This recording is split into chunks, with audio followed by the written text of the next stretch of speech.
Quien tiene el inmenso placer de hablar con todos ustedes en esta mañana, el Padre Roger Mendoza. Hoy vamos a tratar un tema muy interesante, el tema del problema del mal. Vamos a reflexionar a partir de algunos textos, el mal, cómo Dios permite el sufrimiento y el mal, y los dos tipos de males que pueden existir, el mal físico y el mal moral. Bien, queridos oyentes, te recuerdo que puedes seguirnos a través de las redes sociales. Un saludo a todos los que nos están escuchando a través de la internet. También puedes acceder al correo electrónico de nuestro programa lahora-de-la-alegría-2013@gmail.com, y también en el Twitter puedes enviar tus mensajes @hora de la alegría. Como les decía antes, vamos a tratar hoy el tema del problema del mal. El mal es un misterio que supera el entendimiento humano y nos debe bastar a todos nosotros que sepamos de entrada que el mal es un misterio que puede superar nuestro entendimiento, que hay muchas cosas que no vamos a poder entender y sin embargo Dios de todas esas cosas siempre saca un bien. Por ejemplo, para que dé buen ejemplo al prójimo con su paciencia, para que los hombres vivan más despegados de las cosas de la tierra, porque bueno, esta vida es tiempo de prueba y no de premio, y así el mal se convierte en un misterio. Yo sé, a veces es difícil consolar a unos padres que han perdido un hijo, a un niño, a un ser querido. Pero no podemos olvidar, queridos oyentes, que Dios es un Padre amorosísimo y no permite nada que no sea en nuestro bien. Puedes imaginarte el Padre más amorosísimo. Puede ser que en un caso concreto no alcanza a ver el bien que Dios saca de ese mal que nos puede estar ocurriendo. Por eso, sin negar el problema del mal, vamos en este programa a dar unas ideas aclaratorias para que así tengamos un camino por donde andar. Cuando hablamos de un bien, es algo que existe realmente, que se puede definir. El mal es la carencia de ese bien. Cuando no hay un bien en un sitio, entonces por consiguiente lo que se hace es el mal. Por ejemplo, para la piedra no es un mal no poder ver, pero sí lo sería para mí, para nosotros. Para nosotros sí sería un mal no poder ver, pero para una piedra no. Por lo tanto es carencia de un bien debido. Es decir, en el caso de la vista, que yo no vea, es carencia de ese bien que yo quiero. En cambio, en mí no es un mal no poder volar, pero sí lo sería, por ejemplo, en un águila. Que el mal no es cualquier carencia de un bien, sino carencia de un bien propio de una determinada criatura. Todos los demás males que uno puede tener son relativos. Para unos sí, para otros no. En un sentido sí, en un sentido no. Los demás males son relativos. El mal absoluto, que es carencia de ese bien para el que hemos sido creados, para ser felices. Un terremoto, por ejemplo, puede ser un mal para mí, porque bueno, he perdido en él mi casa, he perdido algunos seres queridos, pero no lo es para la Tierra, por ejemplo, porque ha conseguido más estabilidad en la masa, por poner un ejemplo.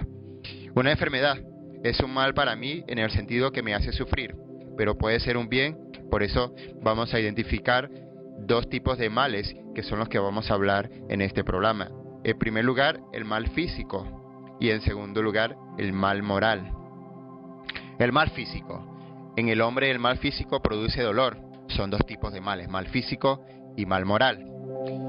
El mal físico es consecuencia de las leyes de la naturaleza. En cambio, el mal moral es consecuencia del mal uso de la libertad humana. Este es otro tema que está colateral al tema del mal y que lo vamos a tratar en este programa, el tema de la libertad humana.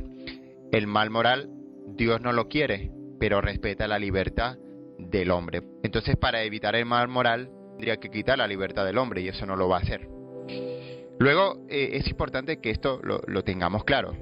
Esta distinción entre el mal moral, el mal físico, y porque esto va unido también al sufrimiento. Que nada, llegar a un acuerdo sobre el mal y el sufrimiento. Este es en sí mismo multiforme.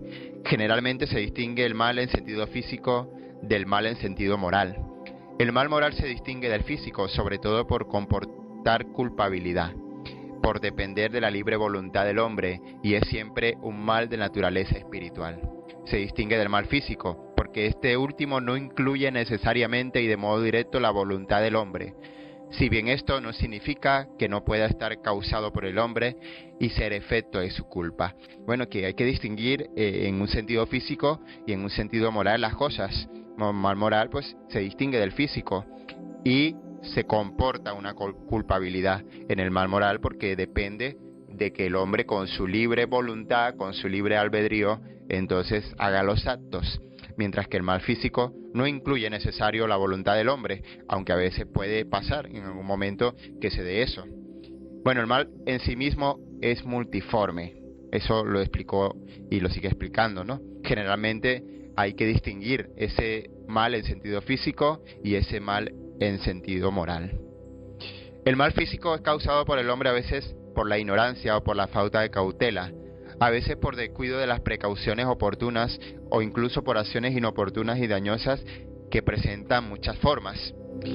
Pero existen en el mundo muchos casos del mal físico que suceden independientemente del hombre. Por ejemplo, los desastres naturales, las calamidades naturales, la forma de disminución física o de enfermedades somáticas o psíquicas de las que el hombre no es culpable.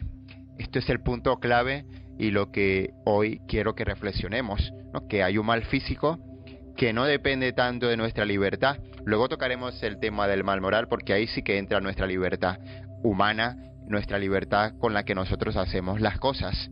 Pero el mal físico es distinto del mal moral porque hay un elemento básico que es la libertad, el libre albedrío. El sufrimiento nace en el hombre de la experiencia de estas múltiples formas del mal. Claro que uno sufre por esas formas del mal. Y también uno puede pensar, por ejemplo, en los animales. Bueno, también se da el sufrimiento en los animales, en cuanto que son seres dotados de sentido y también de sensibilidad. Pero en el hombre el sufrimiento alcanza la dimensión propia de las facultades espirituales que lo poseen. ¿Por qué? Porque el hombre puede, con su libertad, también ofrecer esos sufrimientos. Puede decir que el hombre interioriza el sufrimiento, se hace consciente y experimenta en toda su dimensión su capacidad de acción y de reacción, de receptividad o de rechazo ante esa experiencia terrible que él a lo mejor está viviendo. De hecho, se plantea aquellos difíciles, atormentados y dramáticos interrogantes, que constituyen muchas veces una denuncia, otras un desafío. ¿Por qué a mí me pasa esto? Podemos escuchar. Son preguntas y problemas que se pueden resumir así. ¿Cómo conciliar el mal con el sufrimiento, con la solicitud paterna llena de amor? Bien, hemos llegado a nuestra primera pausa y nos pueden seguir por las redes sociales, @Hora de la Alegría y por el correo electrónico lahoradelalegría2013 @gmail.com. Sigan en sintonía de nuestro programa. Ya regresamos.